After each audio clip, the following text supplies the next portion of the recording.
La DS4 est-elle un SUV? C'est la question à laquelle je vais tenter de répondre. Les amis, bienvenue dans cette nouvelle vidéo. Avant toute chose, pensez à vous abonner parce que vous êtes énormément à regarder les vidéos et à ne pas cliquer sur ce bouton. Donc si vous voulez me soutenir, c'est facile, c'est gratuit. Il y a la clochette pour être tenu au courant des nouvelles vidéos.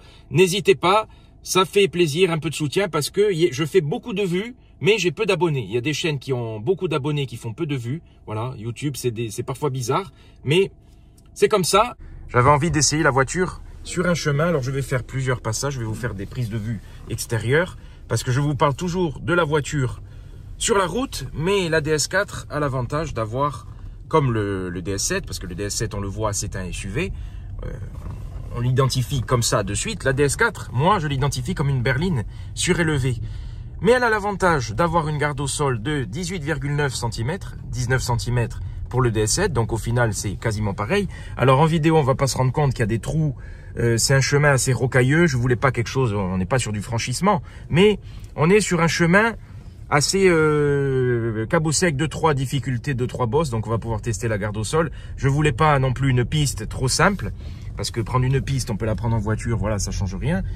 Donc un chemin, je pense, adapté et surtout accessible, parce que je voulais pas prendre de chemin privé, et rentrer dans l'illégalité. Et puis, à tout moment, je peux crever et finir en haut du chemin en panne et attendre la dépanneuse, voilà, parce qu'il n'y a pas de roue de secours, il y a un kit anti-crevaison, mais bon, si je crève, vu les pierres, comment elles sont tranchantes, le kit anti-crevaison ne servira à rien, donc je serai bon pour attendre sagement la dépanneuse en haut du chemin, parce que c'est le premier point qui m'inquiète, c'est les pneus. Après, au niveau garde au sol, vous voyez là c'est assez rocailleux. Au niveau garde au sol, comme je vous dis, 18,9 cm, donc c'est quand même correct. Et ce qui est dingue sur la DS4, c'est vu qu'elle est rabaissée par rapport à au DS7. On est sur 1,49 m en hauteur. Le DS7, on est sur plus de 1,60 m, je vous mets les chiffres. Donc il y a une différence. Et c'est ce qui fait que visuellement, elle est identifiée en berline surélevée. Là, vous pouvez passer avec une voiture hein, si vous faites doucement. Mais après, il y a 2-3 bosses qui vont permettre de tester la garde au sol. Alors, un SUV, le point principal, c'est la polyvalence. Je vais vous montrer quand même un petit peu, montrer que ça secoue quand même. Alors, je peux accélérer un peu. Hein.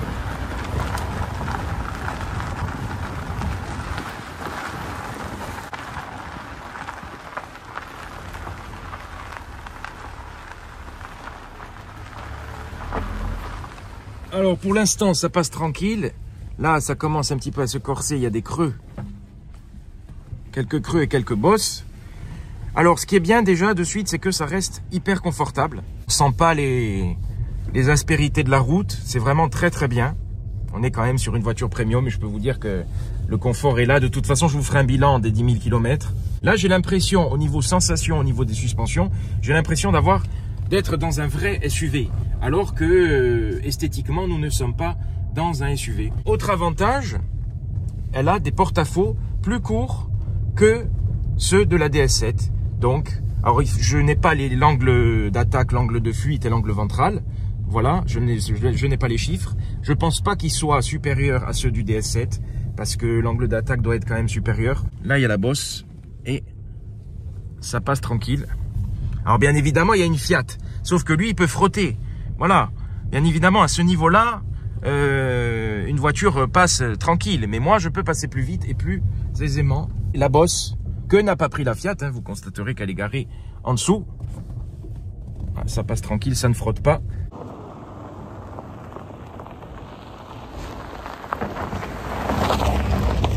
Alors voilà, on va pas se rendre compte en vidéo, mais il y a des gros cailloux, des gros blocs.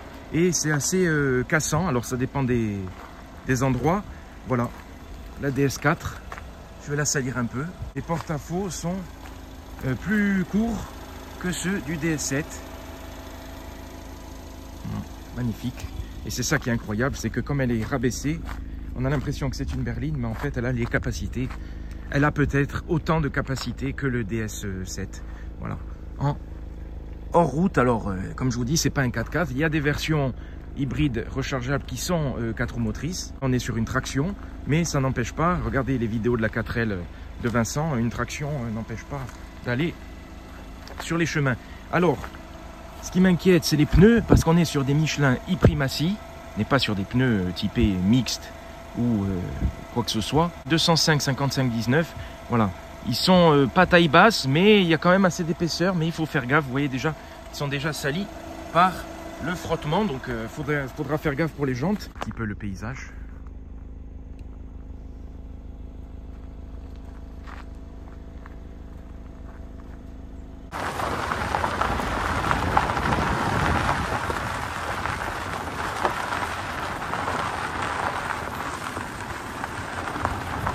Le but n'est ni de casser la voiture, ni de crever, mais ça peut arriver. Voilà, là c'est cassant. Là on est sur un... Chez Range, le programme ce serait rocaille. Ça estompe bien les bosses et les trous. C'est très confortable dans le Cocon Premium. Voilà, un pick-up. Pour arriver ici, c'est mieux. Les pneus sont pas du tout les mêmes. Hein. Mais bon, on continue. Je tente le tout pour le tout. Là, ça devient encore plus cassant. Alors, on n'est pas en WRC, hein, donc on va y aller tranquille. Je veux pas casser l'auto, hein, sinon j'aurais des petits problèmes avec le groupe Minicoin. Alors, j'ai mis le mode sport pour avoir le thermique déclenché. Bon, je pourrais essayer en électrique. On attend d'un SUV de la polyvalence. Avec le DS7, c'est assuré. Avec la DS4, j'avais envie d'essayer. Et c'est vrai que c'est super, voilà, parce que c'est vraiment polyvalent, tel un SUV. Elle n'est pas rabaissée à ce niveau-là par rapport au DS7. Donc, vous gagnez en dynamisme, parce que pour moi, c'est la plus dynamique des DS. Rien à voir avec le DS7 et le DS3. Donc, vous avez la plus dynamique des trois et vous avez une polyvalence assurée. Ça secoue un peu, vous n'aurez pas les mêmes sensations parce que l'iPhone est stabilisé, etc. Mais franchement, c'est cassant et tout. Hein. Vous passez avec une voiture basse, là, avec la 208 GTI, je viens pas là. Hein. Donc...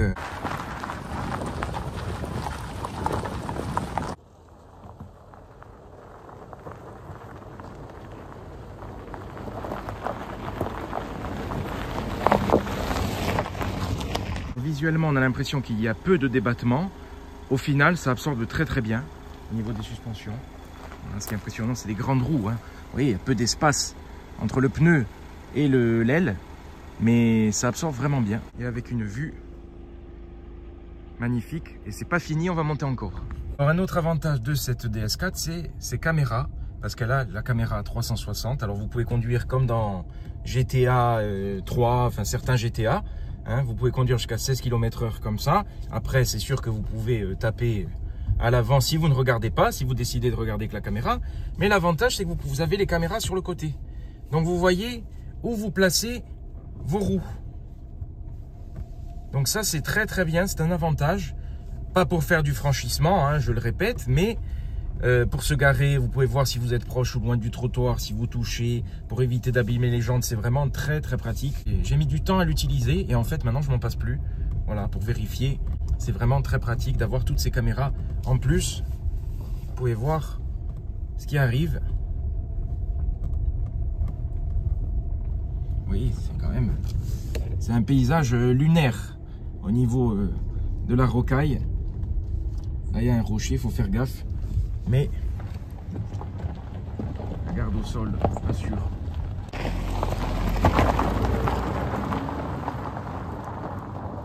C'est vraiment super agréable.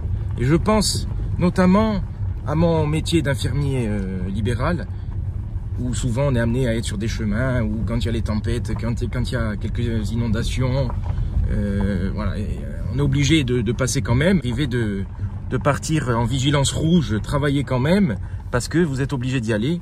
Et c'est vrai que c'est bien d'avoir une voiture qui assure, voilà, sans avoir forcément un 4x4, parce que là, vous avez l'avantage, le dynamisme d'une compacte, parce qu'elle est quand même très dynamique, et vous avez une garde au sol élevée pour passer partout quand même, donc ça, c'est vraiment bien.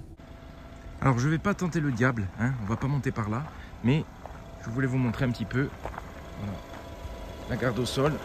Les sous-bassements, est-ce que c'est protégé?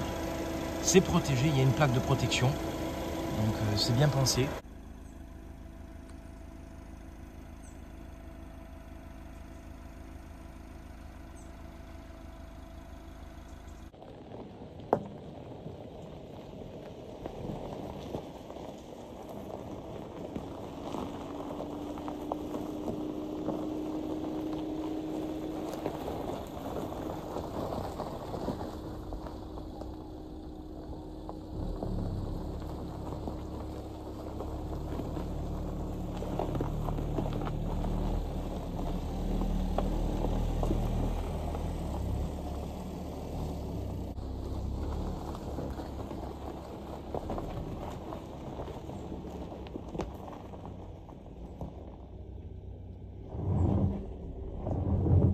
Je pense que vous y avez cru, vous vous êtes dit il va tenter de monter. Non, je suis pas fou à ce point quand même.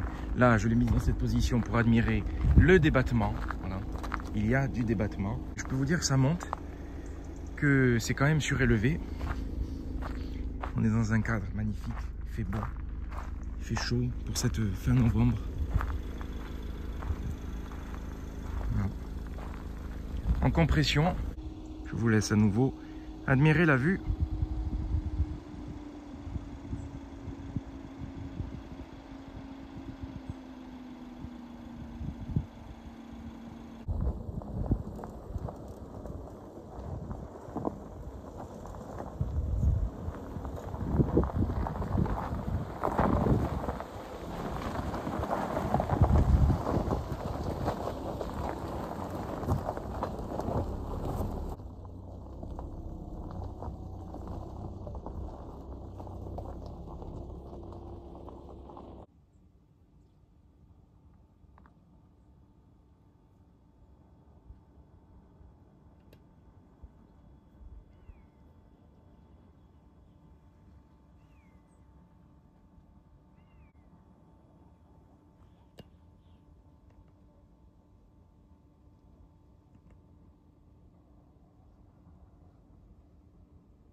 Allez, on attaque la descente, c'est parti. Alors, le but de cette vidéo, c'est quoi? C'est de vous montrer les aptitudes sur chemin de la DS4 pour changer un petit peu d'environnement, puisque je vous parle toujours des voitures sur la route. Mais bon, c'est rare que je prenne les chemins. Je l'avais fait avec le Skoda Enyaq, je crois. Mais je voulais vous montrer un petit peu ce que ça donne. Et puis le but, c'est quoi? C'est de vous montrer que la DS4 n'est pas en arrière du DS7. Certains penseront qu'il vaut mieux acheter le DS7 pour les chemins. Et bien, en fait, pas du tout. Voilà. Alors, c'est sûr, vous avez plus de place à l'intérieur. L'environnement intérieur est différent. Vous avez plus de place dans le coffre. Le véhicule est beaucoup plus haut. C'est totalement différent. La conduite, c'est différent également. C'est beaucoup moins dynamique. Mais la DS4 pourra être une option si vous avez besoin de pratiquer les chemins. Voilà, elle n'est pas en arrière, ça passe partout. C'est, enfin partout, vous avez compris, mais vraiment une voiture polyvalente. C'est un SUV en fait. C'est un SUV différent. On descend tranquillement. Je pourrais accélérer le rythme, hein, mais j'ai pas envie de crever. Ce serait con à la fin de la vidéo.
Voilà les amis, une petite vidéo sur la DS4. Voilà, encore un trou.